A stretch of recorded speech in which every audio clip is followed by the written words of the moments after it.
beautiful people, today lumabas kami ni nanay. Pumunta po tayo sa Ronnie's Food House at kasama ko din ang favorite ko na mini fan ko po Jisoo Life po at meron din dito maraming upuan. At saka hindi ako makapaghintay kasi excited ko na kainin ang fries ko po. At ito po naman po ang menu po, madaming pilian po. Meron mga snacks, mga drinks, at meron din dito mga ilaw. Kasi po kapag gabi po, bubuksan na nila ang mga ilaw po. Happy na happy po ako guys po. At malapit din na po sa chapel po. At nakatinig din ako sa labas.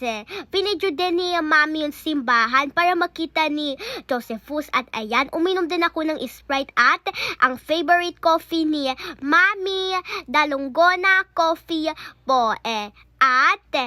At eto naman yung siomai. Hintayin ko muna ang fries ko. Baka kasi malapit po siya. At eto na ang fries ko.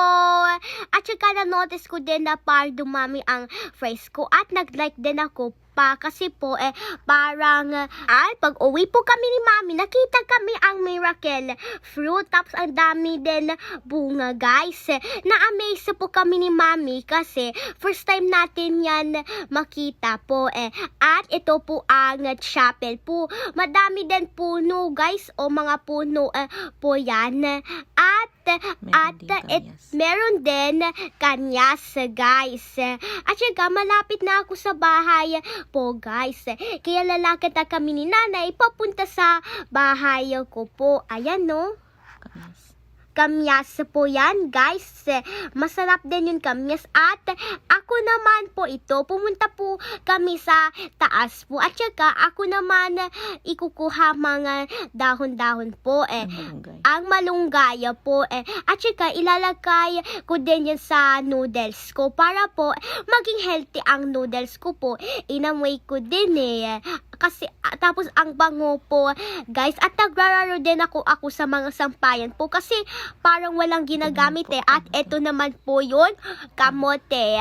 At Green kamote. At green kamote po. Guys, happy na happy po ako.